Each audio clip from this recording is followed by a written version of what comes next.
आप उस लिंक से भी हमारे ग्रुप को ज्वाइन कर सकते हैं। तो चलिए शुरुआत करते हैं। देखिएगा, ये आपका पटना कलम का एक हमारा फ्लो चार्ट है। जैसा कि हम सभी आपको भी बताते हैं हमेशा से कि आप भी इस फ्लो चार्ट को हमेशा क्या करें, अपने पास कॉपी में नोट करके रखें ताकि आप चीजों को समझने में आपको क्या हो, आसानी हो। क्लियर है? चलिए देखिएगा, तो हमारा जो टॉपिक है दोस्तों वह है पटना कलम है। ठीक है, पटना कलम है। सबसे पहले हम देखेंगे, इसके तहत ये बात करेंगे कि पटना कलम शैली का विकास कैसे हो गया। तो दोस्तों इसका जो संबंध है वो मुगल काल से संबंध है ना। पटना कलम शैली के जो पूर्वज माने जा सकते हैं, जिसे आप कह सकते हैं कि इनके पूर्वज जो थे वह अकबर के दरबार में दो महाचित्रकार रहते थे जिनका नाम था नाहर और मनोहर। याद रखिएगा, नाहर और मनोहर, ये दोनों कलाकारों को ही पटना कलम शैली का क्या माना गया है, पूर्वज चित्रकार माना गया है। दोस्तों बात करते हैं तो हमारे जब भारत में मुगल शासन की स्थापना हुई, मुगल शासकों ने अपने वंश की स्थापना की, बाबर के द्वारा भारत में मुगल वंश की स्थापना की गई। तो जब मुगल वंश की स्थापना की गई तो प्रारंभ में जितने भी मुगल वंश के शासक हुए उनके दौरान क्या हुआ, मुगल वंश काफी फली फूली, काफी उनका विस्तार हुआ, साम्राज्य का विस्तार हुआ, राजनैतिक विस्तार हुआ। इन सभी के विस्तार के साथ साथ उनके संरक्षक में कला का भी सर्वाधिक विकास हुआ। यानी कि हम कह सकते हैं कि मुगल वंश के तहत जो प्रारंभिक शासक थे उनके समय में कला का सर्वाधिक विकास हुआ। आप देखिएगा तो अकबर के समय से कला का विकास को माना जा सकता है मुगल शासक के अधीन। इनके आने वाले शासक जो जहांगीर थे, इनके शासन काल में चित्रकला का बहुत ही सर्वाधिक विकास माना जाता है। इसलिए जहांगीर के शासन काल को आप सभी जानते हैं चित्रकला का स्वर्णकाल माना जाता है। और हमने आपसे पहले ही कहा था कि अकबर के दरबार में कई ऐसे चित्रकारी भी थे, कई ऐसे कलाकार भी थे जिन्हें अकबर के द्वारा संरक्षण प्रदान किया गया था। उन्हीं में से दो कलाकार थे, एक का नाम मनोहर और दूसरा का नाम क्या था, नाहर। ये दोनों कलाकारों को ही पटना कलम शैली का पूर्वज माना जाता है। उसके बाद आप देखिएगा कि शुरुआती जो भी मुगल शासक हुए उनमें कला का बहुत ही विकास हुआ। जैसे जैसे मुगल सत्ता कमजोर होती गई, मुगल सत्ता अपने पतन की ओर जाती गई, कला का भी पतन होना प्रारंभ हो गया। आप देखिएगा कि जब औरंगजेब अपनी गद्दी पर बैठता है मुगल शासक के अधीन, तो उनकी जो जीवन की अधिकांश समय होता है वह संघर्षों में व्यक्त हो जाता है। यानी कि उनका जीवन युद्ध, प्रशासनिक नीति, इन सभी चीजों में व्यस्तता भरी होती है, जिनके कारण कला के प्रति उनका जो उत्कृष्ट ध्यान है वह नहीं जा पाता है। यानी कि कह सकते हैं कि औरंगजेब जो है वह कला के प्रति उदासीनता बनाए रखा, जिनके कारण जो कलाकार जिसे एक समय में मुगल शासकों के द्वारा संरक्षण प्रदान हुआ करता था, मुगल शासक उन्हें अपने दरबारों में प्रश्रय देते थे, अब उन्हीं कलाकारों का जीवन अस्त व्यस्त हो गया। आप अकबर के समय में पढ़े होंगे कि अकबर ने कई कलाकारों को संरक्षण दे रखा था, जहांगीर भी अपने कलाकारों को संरक्षण दे रखा था, शाहजहां के समय में भी कला का, अगर स्थापत्य कला की बात किया जाए तो उनका सर्वाधिक विकास हुआ। आगरा में ताजमहल देख सकते हैं, उन्होंने भी कई सारे आप देखेंगे तो कलाकारों को संरक्षण प्रदान रखा था। तो शुरुआती दौर में जितने भी मुगल शासक हुए उन्होंने कलाकारों को संरक्षण दिया। संरक्षण देने का मतलब उनको प्रोत्साहन दिया, उनको सहायता किया। और आप समझिए कि आप जब तक कलाकारों को संरक्षण प्रदान नहीं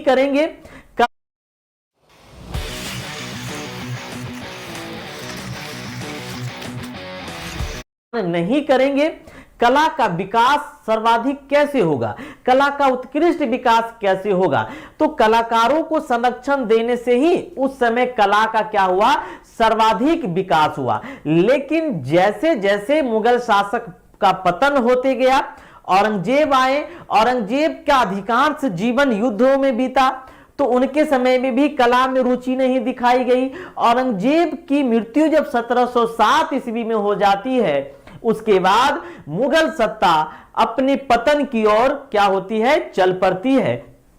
उसके बाद जितने भी आने वाले शासक होते हैं मुगल वंश के अधीन, वे सभी कमजोर एवं अयोग्य साबित होते हैं और इसलिए उनका जो इलाका होता है वह दिल्ली के समीप कुछ ही इर्द गिर्द इलाकों तक सीमित रह जाती है। अब जब आपके पास पैसा ही नहीं रहेगा, जब आपके पास कुछ देने को रहेगा ही नहीं, तो आप कलाकारों को संरक्षण कहां से दीजिएगा। वही स्थिति उस समय मुगल वंश के शासकों के पास हुआ कि जो आने वाले शासक हुए वो इतने अयोग्य हुए कि उनके पास कुछ बचा ही नहीं। ऐसे में जो कलाकार थे, जिन्हें एक समय मुगल शासक के अधीन काफी संरक्षण मिला करता था, काफी प्रोत्साहन मिला करता था, दूसरी ओर अब उनकी स्थिति इतनी जर्जरी हो गई कि उन्हें अपने जीवन यापन करने पर भी अब क्या होने लगा, विवशता होने लगी। वैसे में अब कलाकारों के पास एक विकल्प था कि दिल्ली को छोड़कर के कई ऐसे क्षेत्रीय राज्यों में जाकर के बसे जहां से उनका जीवन रोटी चलाया जा सके। क्लियर है। तो उन्हीं में से उन्हीं अपनी भावना को रखते हुए, अपने उद्देश्यों को रखते हुए, अपनी जीवन की आकांक्षाओं को पूर्ति करने के लिए दिल्ली से कलाकारों का कुछ दल निकलती है। उसी दलों में से एक दल बंगाल के मुर्शिदाबाद में जा पहुंचती है और उस समय बंगाल के जो नवाब होते हैं, यानी कि जो शासक होते हैं, वो मीर जाफर होते हैं। वही मीर जाफर जिसे पलासी के युद्ध में सिराजुद्दौला को हराने के बाद अंग्रेजों के द्वारा बंगाल का नवाब बनाया गया था।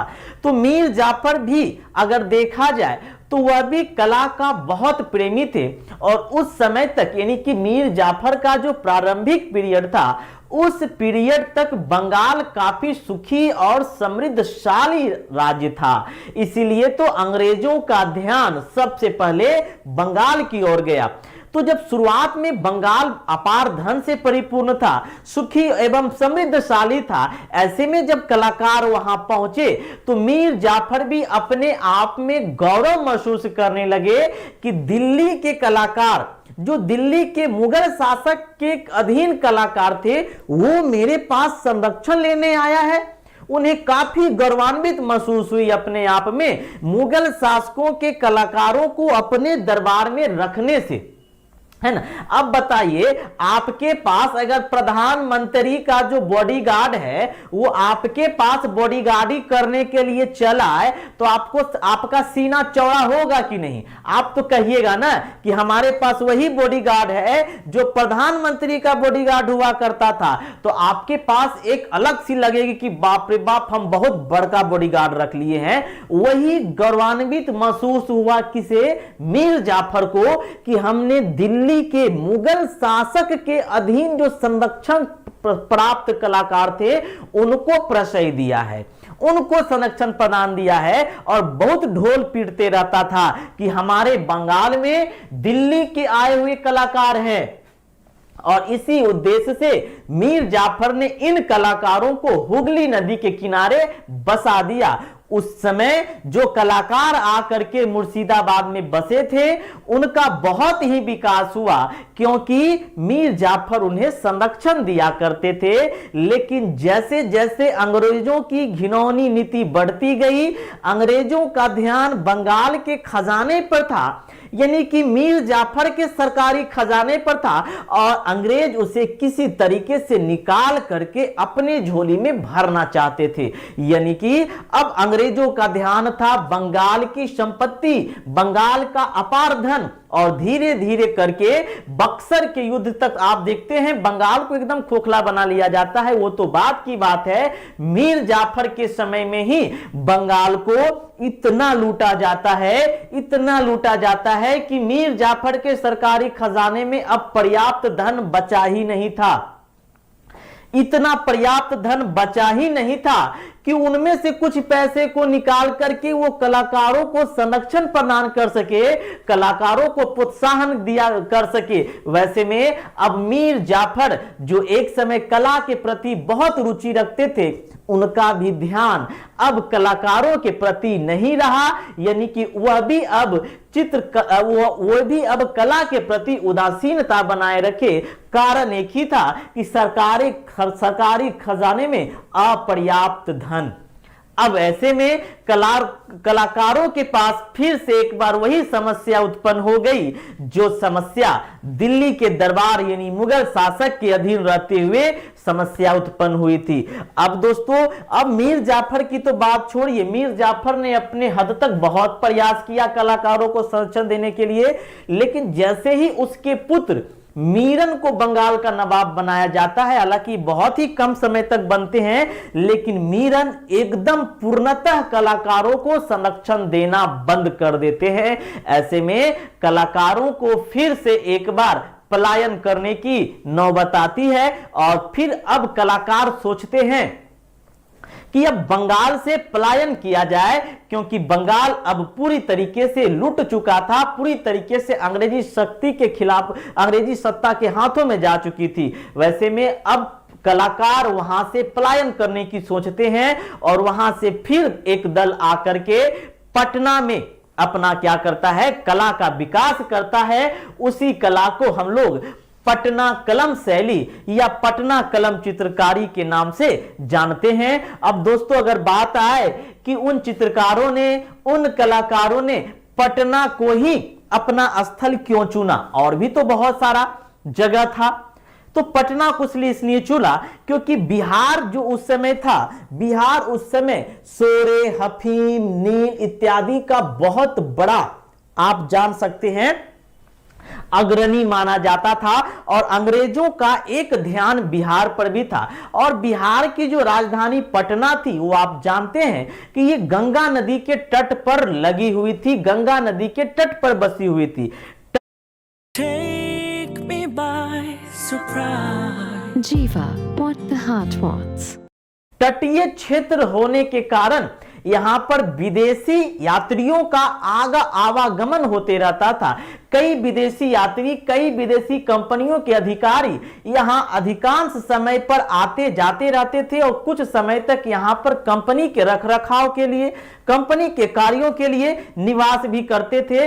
वैसे में इन कलाकारों ने पटना को ही अपना उचित स्थल चुना और यहीं पर आकर के अपने कला का विकास किया। उसी कला को हम लोग पटना कलम के नाम से जानते हैं। दोस्तों, सबसे पहले अगर देखा जाए कि इनकी विकास कब हुआ, क्लियर है, इनका विकास कब हुआ दोस्तों, तो विकास अगर देखा जाए तो आप देखिएगा, एक मिनट,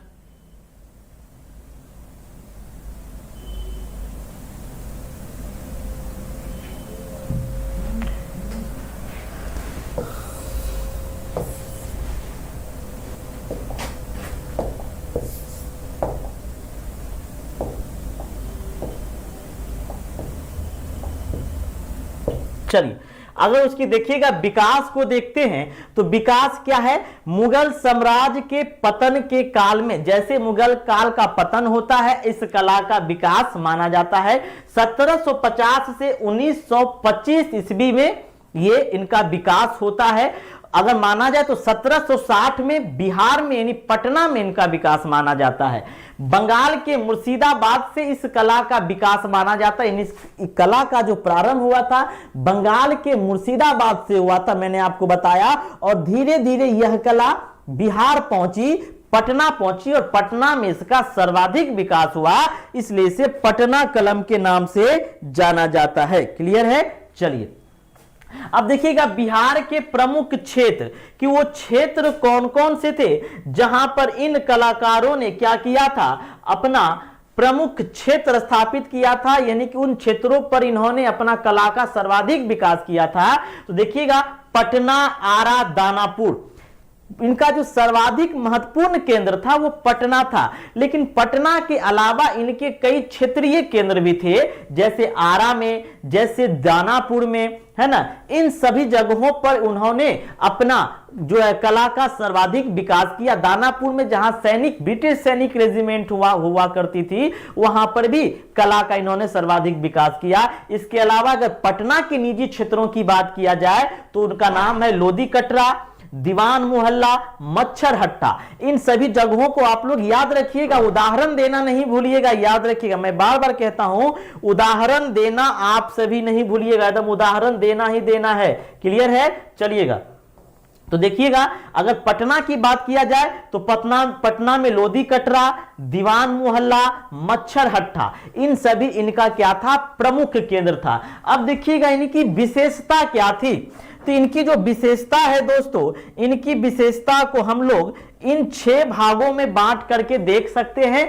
फिर इन 6 भागों का हम लोग बारी बारी से क्या करेंगे, चर्चा करेंगे। क्लियर है? चलिएगा, तो 6 भागों में इनको हम बात करके देखेंगे। सबसे पहले विशेषता में देखा जाए तो नंबर 1 में आपका है लघु चित्र, दूसरा में है सामान्य जनजीवन का चित्रांकन, तीसरा में है बारीकी एवं अलंकरण की विशेषता, चौथा में है पृष्ठभूमि का कम प्रयोग, पांचवा में है रंगने की निजी शैली और छठा में है मुगल शैली से भिन्न।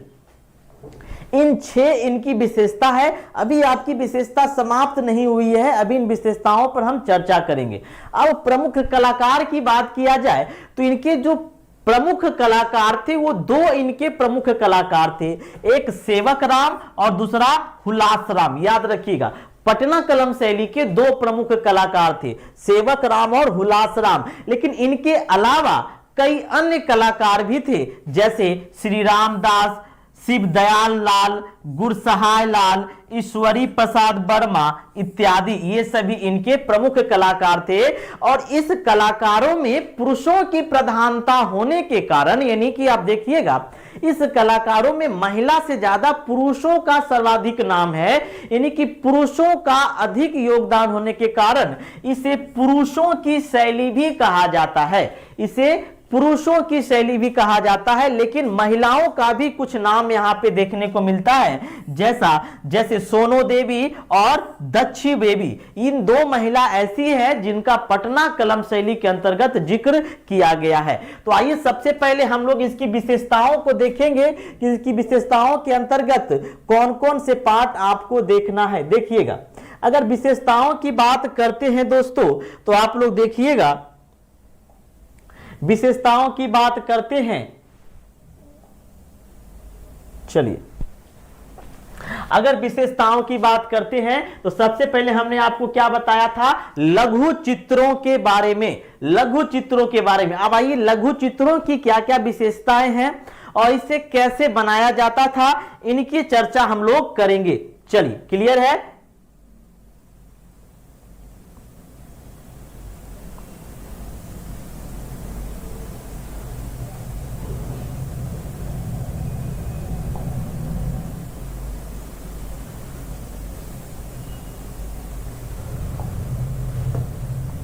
चलिए, तो सबसे पहले देखेंगे हम लघु चित्रों के बारे में। आइए देखिए, लघु चित्रों के बारे में देखा जाए तो यह जो लघु चित्र हुआ करते थे दोस्तों, ये सामान्यतः कागज और हाथी के दांतों पर बनाया जाता था। याद रखिएगा, जो लघु चित्र हुआ करते थे वह कागज और हाथी के दांतों पर बनाया जाता था। इसके साथ साथ अवरक पर भी बनाया जाता था। किस पे बनाया जाता था? अवरक पर भी बनाया जाता था। तो लघु चित्र कहां बनाए जाते थे? कागज एवं हाथी के दांतों पर और अवरकों पर इसे बनाया जाता था। ताकि अवरक पर इसलिए बनाया जाता था ताकि इस पर प्रकाश पड़ने पर यह विचित्र प्रकार की एक अनोखी, आप कह सकते हैं, चमक उत्पन्न करती थी। इसलिए कागज, हाथी के दांत और अवरकों पर इन लघु चित्रों को बनाया जाता था। क्लियर है? अगर बात करते हैं दोस्तों कि यह जो लघु चित्र होते थे यह सादगी पूर्ण एवं समानुपातिक होता था, यानी कि जितने भी लघु चित्र होते थे उनमें एक विचित्र प्रकार की सादगी पाई जाती थी। मतलब सादा जीवन से जुड़े हुए पाए जाते थे, यानी कि जीने की जो सादगी थी, जो आम जीवन शैली थी, उनसे यह भरा पूरा था। तीसरा देखिएगा, मुगल चित्रों की भव्यता का अभाव था, यानी कि ये जो लघु चित्र प्राप्त हुए हैं इसमें मुगल चित्रों की भव्यता का क्या था? अभाव था। आप देखिएगा, दूसरी ओर आप देखिएगा कि जो मुगल चित्रकारी प्राप्त हुए हैं, मुगल चित्रकारियों में क्या होता था? बॉर्डर बहुत ही मतलब अट्रैक्टिव बनाया जाता था। यानी कि जो मुगल चित्रकारी होते थे उनका जो बॉर्डर होता था वह बहुत ही आकर्षक होता था, यानी कि उनकी बॉर्डर को बहुत ही आकर्षक ढंग से बनाया जाता था, जबकि जो मूल विषय होते थे उन पर उतना ध्यान नहीं दिया जाता था जितना ध्यान उनके बॉर्डर बनाने पर दिया जाता था। लेकिन जो पटना कलम शैली के अंतर्गत जो लघु चित्र बनाए गए हैं, इन लघु चित्रों में बॉर्डर का अभाव है, कोई बॉर्डर नहीं है, यानी कि बॉर्डर का अभाव है और मूल ध्यान जो दिया गया है वह चित्रकारी के विषयों पर दिया गया है। यानी कि जो विषय वस्तु क्या थी, जो विषय वस्तु चित्रकारी का था उसी पर मूल फोकस करके इस चित्रों को बनाया गया है। तो याद रखिएगा, मुगल चित्रकारी में आप देखिएगा बॉर्डरों का बहुत आकर्षक देखने को मिलता है, लेकिन पटना कलम शैली में आप देखिएगा बॉर्डर का अभाव मिलता है, यानी कि यहां पर चित्रों की विषय वस्तु को अधिक रेखांकित किया गया है। आपसे कई बार मुगल कला और पटना कला शैली में अंतर पूछा जाता है, तो आप इस पॉइंट को याद रखिएगा। उसके बाद देखिएगा चटक रंगों का प्रयोग नगण्य है, मतलब जो चटक रंग है उनका प्रयोग बहुत ही कम मात्रा में किया गया है। तो ये था आपका लघु चित्रों के बारे में। दूसरा है, देखिएगा दूसरा जो विशेषताएं हैं पटना कलम शैली की, वह क्या है कि पटना कलम शैली में सामान्य जन जीवन का चित्रांकन मिलता है। यानी कि जो पटना कलम शैली है उनमें समान जीवन का चित्रांकन मिलता है, यानी समान जीवन से जुड़े हुए चित्रों को उकेरा गया है। समान जीवन जीने का मतलब कि लोग किस प्रकार से रहते हैं, लोग कैसे शादी विवाह में नाचते हैं, कैसे एक ठाकुर जो है एक व्यक्ति का सर मुड़ता है, कैसे रथ को आदमी जो है पालकी को ढोता है। तो ये सभी समान जीवन की जीने को उकारा गया, मतलब इसमें कोई आश्चर्यजनक या कोई रंग बिरंगी चित्र नहीं है। जैसे लोग जीते थे उन्हीं जीवन की शैली को इन्होंने चित्रों पर उकेरना शुरू किया। इसके चित्रों में आप देखिएगा श्रमिक वर्ग, इनके जो चित्र हैं उनमें श्रमिक वर्ग कसाई को देखिएगा मछली काटते हुए दिखाया गया है, एक औरत को मछली बेचते हुए दिखाया गया है, कूली को सामान उठाते दिखाया गया है, कहार को चाक चलाते दिखाया गया है, नौकरानी इत्यादि को काम करते हुए दिखाया गया है। यानी कि जितने भी चित्र यहां पर बनाए गए हैं वे सभी आम जनजीवन से संबंधित है। आप गूगल खोल करके सर्च मारिएगा पटना कलम चित्रकला, वहां पर जितने भी पेंटिंग आपको मिलेंगे उसे डाउनलोड कर लीजिए, उसे गौर से देखिए, उनमें आपको सामान्य जनजीवन की कला देखने को मिलेगा। क्लियर है। इसके अलावा देखिएगा दस्तकारी वर्ग बढ़ई, सोनार, लोहार किस तरीके से लोहे को पीटता है, सोनार किस तरीके से सोने बना रहा है, बढ़ई किस प्रकार से काठ को छील रहा है, इन सभी आम जनजीवन की शैली यहां पर देखने को मिलती है। इसके साथ साथ आवागमन के साधन जैसे पालकी पर किस तरीके से दो आदमी आगे करके पालकी पकड़ा हुआ है, दो आदमी पीछे पालकी को लेकर के जा रहा है, ये चित्र दर्शाया गया है, घोड़ा का चित्र दर्शाया गया है ना। इसके साथ साथ आप देखिएगा बाजार के भी दृश्य दिखाए गए हैं, बाजार के भी दृश्यों को चित्रों में समेटने का कार्य किया गया है। बाजार के दृश्य में आप देखिएगा मछली की दुकानों का चित्र बनाया गया है और एक मछली दुकान पर एक औरत दुकान पर बैठ के मछली बेच रही है, तारी की दुकान, गांजे की दुकान का भी चित्र बनाया गया है। इसका मतलब कि उस समय सुट्टा चलता था और गांजे का भी आप देखिएगा कि किस प्रकार से लोग बैठ करके गांजे पी रहे हैं, सुट्टा पी रहे हैं, उनका भी चित्र उकेरा गया है। यानी कि आप कह सकते हैं कि आस पास की जितने भी जीने की शैली थी, जो हमारे जीवन से जुड़ी हुई संबंधित घटना था, उन घटनाओं को इन्होंने अपने चित्रों पर उकेरा और यही चित्र पटना कलम शैली कहलाया। क्लियर है। मिठाई की दुकान है, होली, दशहरा आदि त्योहारों का भी चित्रांकन किया गया है। आप देखिएगा कि कृष्ण भगवान बांसुरी बजा रहे हैं, उनकी चारों ओर गोपियां जो है वह नर्तकी कर रही है, यानी कि डांस कर रही है। होली त्योहारों में रंग अबीरों का गुलाल उड़ाया जा रहा है। ये सभी से चित्रों को देखने से यह मालूम पड़ता है कि यह जो पटना कलम शैली थी ये आम जनजीवन से जुड़ी हुई थी, मतलब इनमें कोई भी आप विषय मूल विषय वस्तु कुछ नहीं था, बस आम लोगों से जुड़े हुए जीवन की शैली था। उन्हीं को चित्रकारों ने उकेरना शुरू किया और वही पटना कलम की क्या कहलाई, विशेषता कहलाई, और इन्हीं के लिए पटना कलम शैली जाना भी जाने लगा। क्लियर है? चलिए, In the era of cloud computing and microservices, there are some essential tools that the SDEs need to know. Docker and Kubernetes is one of them. चलिए, अब तीसरा हमारा है, देखिएगा तीसरा जो हमारा है वह है बारीकी एवं अलंकरण। अब देखिएगा तीसरा हमारा जो विशेषता है जो हमने तीसरे फॉर्मेट में बांटा था वह है बारीकी एवं अलंकरण। आप देखिएगा कि बारीकी एवं अलंकरण जो पटना कलम के चित्र प्राप्त हुए हैं उन चित्रों को आप देखिएगा, इनमें कलाकारों के पास इतनी बारीकी थी, इतनी परिपक्वता थी कि एकदम एक एक इंच के जगहों को उसने बहुत ही अच्छे से प्रयोग किया है। आप देखिएगा कि इनकी बारीकी में इतनी अलंकृता थी कि इन्होंने जो पेंटिंग की है उसमें सूते भर की जगह में भी पेंटिंग कर डाला है, इतनी अलंकृता थी। आप देखिएगा चिड़ियों का चित्रण किया है और चिड़ियों का चित्रण इन्होंने इस प्रकार से किया है, उनकी पंखुड़ियों में जो रंग भरा है ऐसा लगता है कि ये चिड़ियां अभी भी उड़ने के लिए तत्पर हो रही है। दूसरा देखिएगा महादेव लाल द्वारा बनाई गई रागनी गंधारी का चित्र बहुत VVI है, एग्जाम्पल देना नहीं भूलिएगा, मैं बार बार कह रहा हूं। महादेव लाल जो कि पटना कलम के प्रमुख चित्रकार थे, उनके द्वारा बनाई गई रागनी गंधारी का चित्र एकदम बहुत ही आकर्षक है ना। माधोलाल द्वारा बनाई गई रागनी तोरी का चित्र जो बीना हाथ में ली गई है, और शिवलाल द्वारा बनाया गया मुस्लिम निकाह का चित्र, और इसके साथ साथ शराब पीते हुए बेगम खोरों का भी चित्र बनाया है। जो अंग्रेजी बेगम हुआ करती थी या राजा महाराजा की जो बेगम हुआ करती थी वो कैसे शराब पीती थी, इनका भी चित्र बनाया गया है। इतनी चित्रता में ये लोग परिपक्वता हासिल किए हुए थे कि जिस प्रकार की भी जीवन शैली हो उसे चित्रों में उकेर दिया करते थे, यही इनकी परिपक्वता था। क्लियर है? बारीकी एवं अलंकरण देखने को यहां पर मिलता है। उसके बाद देखिएगा यमुना प्रसाद के द्वारा बेगमों की शराबखोरी का चित्र बनाया गया। जो यमुना प्रसाद है उनके द्वारा बेगमों की शराबखोरी का भी चित्र बनाया गया है।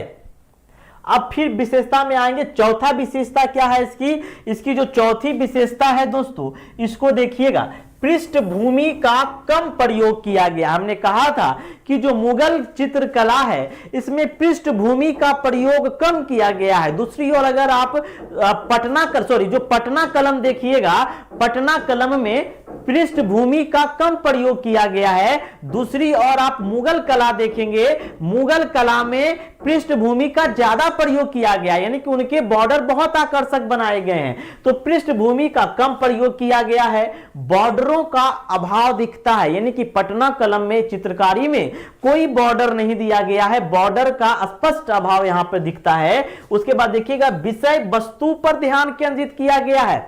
जो मुगल कला के चित्रकार थे उनका मुख्य ध्यान बॉर्डर पर होता था, मुख्य विषय वस्तु पर नहीं, क्योंकि उनके पास कोई विषय ही नहीं था। लेकिन पटना कलम के जो चित्रकारी हैं उनका मुख्य ध्यान विषय वस्तु पर था, क्योंकि उनके पास विषय था कि लोग कैसे होली में नाच रहे हैं, लोग कैसे गांजा पी रहे हैं, लोग की राजाओं की बेगम कैसे शराब पी रही है, उनके पास विषय था। इसलिए जो पटना कलम के चित्रकार थे उनका पास उनके चित्रों में मुख्य विषय वस्तु झलकती है, लेकिन बॉर्डर का अभाव है। जैसे आप उदाहरण में देख सकते हैं, ऊंची नाक, जितनी भी चित्रकारी आप देखेंगे उनकी नाकें ऊंची करके बनाई गई है। भरी भरी भावें जो है उनको भरी भरी बनाई गई है। चेहरा को पतला बनाया गया है, गहरी आंखें, घनी मूछें, इन सभी इनकी चित्रों की विशेषताओं को दर्शाता है।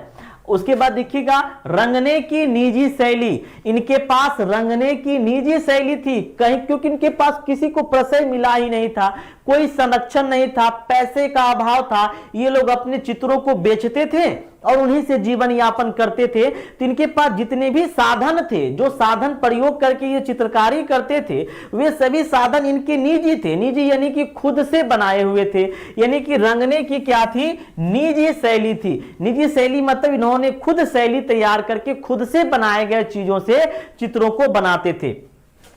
इनके द्वारा एक या दो बालों वाले ब्रशों का इस्तेमाल किया जाता था। अक्सर पेंट करने के लिए, चित्रकारी में जो पेंटिंग किया करते थे, उनको पेंट करने के लिए क्या करते थे कि पक्षियों के जो पंख होते थे, पक्षियों के पंख जब आप देखिएगा तो उनके पक्षियों के पंख में आप देखिएगा एक क्या होता है, खोखला सा जगह होता है, बीच में स्पेस होता है। इन्हीं पक्षियों के पंख को ये लोग लेते थे और इन पंखियों के पंखों के जो कॉर्नर साइड होता है उसमें देखिएगा एक होल होता है। उसी हॉल में क्या करते थे, गिलहरी के बालों को ले करके उन्हें अच्छी से बांध तरीके से इस हॉल में क्या करते थे, घुसा देते थे। तो ये क्या बन जाता था, एक ब्रश बन जाता था। और इसी ब्रश का प्रयोग ये लोग चित्र बनाने में यानी चित्रों को रंगने में करते थे। जो हल्के, जहां पर हल्के चित्रकारी का प्रयोग करना होता था, हल्के पेंट करना होता था, वहां पर यह गिलहरी की दुमकाओं का प्रयोग करते थे, तुलिका का। और जहां पर मोटे पेंटिंग की या मोटे चीजों की पेंटिंग करने की आवश्यकता होती थी, वहां पर ये लोग अक्सर भैंसों की पूंछ, गर्दन के जो बाल होते थे वो, या सुगर के जो बाल होते थे उनका प्रयोग करते थे। तुलिकाएं जो है वह गिलहरी की दुम के बालों से तैयार की जाते थे। मोटे कामों के लिए, जो मोटे पेंटिंग के लिए किए जाते थे, उसमें बकरी, सुअर अथवा भैंस की गर्दन के बालों का इस्तेमाल किया जाता था मोटे पेंटिंग के लिए। क्लियर है। उसके बाद देखिएगा दोस्तों क्या है कि उसके बाद है तुलिका एवं रंगों के सहारे सीधे कागज पर चित्रांकन किया जाता था। यानी कि सीधे कागज पर चित्रांकन करते थे, कोई प्रैक्टिस वगैरह नहीं। कागज हाथ से निर्मित, इनके द्वारा जो कागज बनाए जाते थे वह भी हाथ से ही निर्मित किए जाते थे। बरसात के मौसम में अक्सर ये लोग कागज बनाते थे जो लुगदी से खुद से तैयार करते थे, और ठंड के मौसम में ये लोग चित्रकारी का काम करते थे। बांस से निर्मित नेपाली कागजों का इस्तेमाल करते थे। इनके द्वारा जो कागज का इस्तेमाल किया जाता था वो बांस से निर्मित किए जाते थे। सोचिए बांस से किस प्रकार ये लोग कागज बनाते होंगे, इसलिए इसे नेपाली कागज भी कहा जाता था। नेपाली बांसों का प्रयोग करते थे। इन्होंने अपने रंगों में लाल रंग लाह से प्राप्त करते थे। अब रंग जो ये लोग चित्रकारी के लिए प्रयोग करते थे, ये रंग लाते कहां से, क्योंकि उस समय तो इतने आर्टिफिशियल रंग थे नहीं, तरह तरह के तकनीक थी नहीं, तो रंग भी इनके द्वारा प्राकृतिक से ही प्राप्त कर लिया जाता था। लाल रंग लाह से प्राप्त करते थे, काला रंग कालिक से प्राप्त कर लेते थे, हरा रंग इन्होंने नीला और पीला को मिला करके प्राप्त कर लेते थे। और जो पीला रंग है, पीला रंग कैसे प्राप्त करते थे, सुन करके आश्चर्य लगेगा। गायों को क्या करते थे, बहुत मात्रा में हल्दी खिला देते थे। दोस्तों बहुत सारे लोग मुझे मिलते हैं और कहते हैं कि सर एडवांस एक्सेल के फॉर्मूला हमें याद ही नहीं रहते। कॉमा कहां लगाना है, कितनी बार लगाना है, कब सिंगल कोट्स यूज करना है और कब डबल कोट्स यूज करना है, कब ब्रैकेट ओपन करना है, कब क्लोज करना है, ये कुछ भी उन्हें याद नहीं रहता। क्या आपको भी ऐसी सारी प्रॉब्लम हो रही है? क्या आप भी ऐसी कुछ परेशानियों से गुजर रहे हो? और दोस्तों आपको बार बार गूगल सर्च करना पड़ता है। सो दोस्तों मेरे पास आपके लिए एक, बहुत मात्रा में हल्दी खिला देते थे। गायों को पानी पिलाए और बहुत मात्रा में हल्दी खिला दिए। अब गाय जो मूत्र देती थी, उन मूत्रों को ये लोग क्या करते थे, जमा करते थे और उनको छांक लेते थे। छांकने के बाद जो द्रव बचता था उस द्रव को फेंक देते थे, और तली में जो बची हुई होती थी उनका प्रयोग ये लोग रंग के रूप में, पीले रंग के रूप में करते थे। तो इस तरह से इन्होंने रंगों का भी इस्तेमाल स्वयं किया, यानी कि स्वयं इन्होंने निजी रंगों का प्रयोग किया। किसी से रंग वगैरह खरीदने की जरूरत नहीं थी। ये लोग खुद इतने परिपक्व थे कि स्वयं ही रंग भी तैयार कर लेते थे। छठा है, मुगल शैली से यह भिन्न शैली है। कई बार आपसे प्रश्न पूछा जाता है कि पटना कलम शैली मुगल कलम शैली से भिन्न मानी जाती है, क्यों? तो उसका रीजन है, हमने आपको पहले बताया कि पटना कलम शैली मुगल कलम शैली से भिन्न है। क्यों भिन्न है? क्योंकि पटना कलम शैली में बॉर्डर का क्या है, अभाव है, उनका मुख्य जो थीम है वो उनकी विषय वस्तु है, जबकि मुगल शैली के अंतर्गत जो चित्रकला है उनमें बॉर्डरों की बहुत ज्यादा आकर्षकता है। क्लियर है? तो भव्यता का अभाव है। जो हमारा पटना कलम शैली है इसमें भव्यता नहीं है, क्योंकि ये आम जीवन से जुड़ी हुई है, एक साधारणात्मक चित्र प्रस्तुत करती है, तो ये भव्यता का अभाव है। पटना कलम के सजीवता एवं सामान्य जीवन की झलक दिखाई पड़ता है। पटना कलम में सजीवता और सामान्य जीवन की झलक दिखाई देता है। वहीं दूसरी ओर मुगल काल में आप देखिएगा तो सामान्य जीवन से कोई संबंधित नहीं है। मुगल काल में जितने भी चित्रकारी किए जाते थे उनमें ज्यादातर राजा, महाराजा, रानी या राजकीय क्षेत्रों से जुड़े हुए चीजों पर ही बनाया जाता था, जबकि पटना कलम के जो चित्रकारी बनाए जाते थे उनमें राजा महाराजा का चित्र बहुत कम, आम जनजीवन के चित्र यानी कि देखने को ज्यादा मिलता था। और ये चित्र बनाते थे हाथी के दांत पर बने जाते थे। जो पटना कलम शैली के चित्र हैं वे हाथी के दांत पर या कागज पर या अबरक पर बनाए जाते थे, जबकि मुगल शैली जो है ये कहां बनाए जाते थे, दीवालों में बड़े बड़े सतहों पर बनाए जाते थे, इसलिए इसे मुगल शैली से बेहतर माना जाता है। क्या माना जाता है? मुगल शैली से बेहतर माना जाता है। कई सारे इतिहासकार पटना कलम शैली का जो जुड़ाव है वह मुगल शैली से होने के कारण इसे मुगल शैली का अनुकरण भी मानते हैं, क्योंकि इनके जो पूर्वज थे वे कहीं ना कहीं मुगल शैली से प्रभावित थे। और फिर उनके बाद इनके जो पूर्वज थे वह बंगाल भी गए थे और बंगाल में इन पर प्रभाव जो है वो यूरोपीय कंपनियों का पड़ा था, इसलिए कहीं ना कहीं ये यूरोपियों से भी प्रभावित थे, इसलिए इसे यूरोपीय और मुगल शैली का मिश्रण माना गया है। क्लियर है? चलिए, तो ये आप देख लिए, छठी विशेषता भी आप देख लिए हैं। अब देखिएगा इसके पतन के कारण, इनके पतन के क्या क्या कारण थे। इतना विशेषता लिखने के बाद आप इससे ज्यादा नहीं लिखे, इतने में ही आपका 5 से 6 पेज आराम से लग जाएगा अगर इसे आप टू द पॉइंट लिखेंगे। हम तो यहां पर आपको फ्लो चार्ट करके बताए हैं। चलिए, पतन के कारण अगर देखा जाए तो पटना कलम शैली के जो पतन के कारण थे उनमें सबसे बड़ा कारण जो माना जाता है वह है लिथो प्रेस की स्थापना। पटना के गुलजार बाग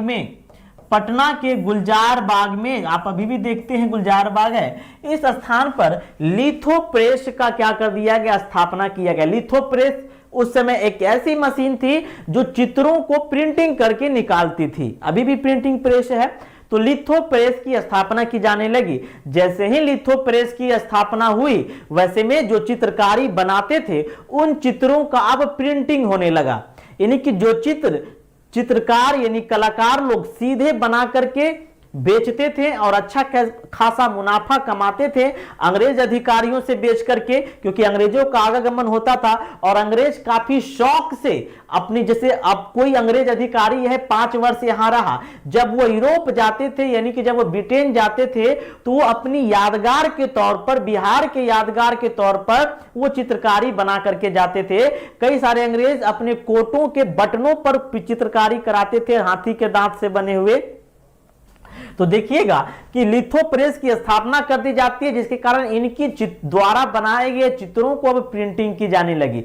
जब उन चित्रों को प्रिंटिंग की जाने लगी तो इनके चित्रों का डिमांड क्या होने लगा, कम होने लगा, और एक पतन का कारण लिथो प्रेस की स्थापना को माना जाता है। दूसरा, कैमरा का आविष्कार। उसी समय में कैमरा का भी आविष्कार हो गया और जितने भी ब्रिटिश अधिकारी या अन्य यूरोपीय अधिकारी आते थे उनके पास अब अपना कैमरा हो गया। तो आपका चित्र बनाने से पहले वो काम करती हुई महिला का फोटो ये खींच लेता था, तो चित्र बनाने की क्या आवश्यकता। तो कैमरे का आविष्कार भी इसके पतन का एक कारण है। उसके बाद देखिएगा संरक्षण का अभाव। शुरुआत से ही देख रहे हैं बेचारे के पास संरक्षण का अभाव था, यानी ये खुद के बल पर टिके हुए थे। संरक्षण, ना कोई राजा, महाराजा, सरकार, यूरोपीय अधिकारी, गवर्नर, किसी का संरक्षण प्रदान नहीं था, जिसके कारण ये कला ज्यादा दिन तक दीर्घायु नहीं बन सकी। उसके बाद देखिएगा यूरोपीय अधिकारियों की आगमन में भी कमी हो गई। धीरे धीरे यूरोपीय अधिकारियों की आगमन की कमी हो गई और इनका कला का जो चित्रकारी था वो नहीं बिक पाया। बाहर के क्षेत्रों में कलाकारों का पलायन हो गया। कुछ जो इनके कलाकार थे, जब बिहार में इनका पोसाए पेट रोजी रोटी नहीं चलने लगा तो इनका पलायन बाहर होने लगा। उनमें से एक कलाकार आप देखिएगा ईश्वरी प्रसाद वर्मा, जो कि इनके अंतिम में कलाकार थे, वह पटना कलम शैली के अंतिम चित्रकार थे। 1949 में उनका देहांत हो गया। ये उनके साथ पटना कलम शैली और उन्हीं के साथ पटना कलम शैली क्या हो गया, समाप्त हो गया। इन ईश्वरी प्रसाद वर्मा जो इनके अंतिम कलाकारी थे, इनका भी पलायन हो गया बंगाल, और बंगाल में ही इन्होंने प्रश्रय लिया और धीरे धीरे इनका 1949 में निधन हो गया और इसके निधन के साथ पटना कलम शैली का अंत हो गया, क्योंकि ये इसका अंतिम कलाकार थे। तो दोस्तों ये था हमारा मुगल शैली, उनके तहत भूमिका भी हमने बता दिया, परिचय भी बता दिया, किस प्रकार से विकास हुआ, विकास भी बता दिया। विकास के अंतर्गत हमने आपको 6 पॉइंटों को शामिल किया है, आप देख सकते हैं 6 पॉइंट को शामिल किया गया है। लघु चित्र, समान जनजीवन की चित्रांकन, बारीकी व अलंकरण। जब आप लिखें तो इसी प्रकार के अंडरलाइन दे देकर टू द पॉइंट लिखे। 6 प्रकार की हम इसकी विशेषताओं की चर्चा किए हैं। इसके साथ साथ हम इनके प्रमुख क्षेत्रों की भी चर्चा किए हैं। पटना, आरा, दानापुर इनके प्रमुख क्षेत्र थे। पटना में लोधी कटरा, दीवान मोहल्ला, मच्छर हट्टा में इनका क्या था, प्रमुख केंद्र था। इसके बाद हमने प्रमुख कलाकारों की भी बात किया कि सेवक राम, हुलास राम इनके प्रमुख कलाकार थे। अन्य जो कलाकार थे श्री राम दास, शिव दयाल दास, गुर सहाय लाल, ईश्वरी प्रसाद वर्मा जो इनके अंतिम कलाकार हुए, जो 1949 में मृत्यु हुआ, उनके बाद पटना कलम शैली का अंत माना जाता है। पुरुषों के योगदान के कारण इसे पुरुष प्रधान कला भी कहा जाता है। इसके अलावा महिलाओं का भी नाम सामने आता है, सोना देवी और दक्षो बेबी। तो ये था आपका पटना कलम शैली का एक संपूर्ण परिचय। अब आप प्रश्नों को कैसे लिखेंगे, प्रीवियस ईयर जो भी प्रश्न दिए गए हैं उन प्रश्नों को इस फ्लो चार्ट से पॉइंट उठा करके लिखने की कोशिश करें। अब ऐसा नहीं कि आप अपने आंसर में पूरा फ्लो चार्ट को उतार दें। फ्लो चार्ट का प्रयोग सिर्फ शुरुआत में करें एक अथी के रूप में कि आप क्या क्या लिखना चाहते हैं।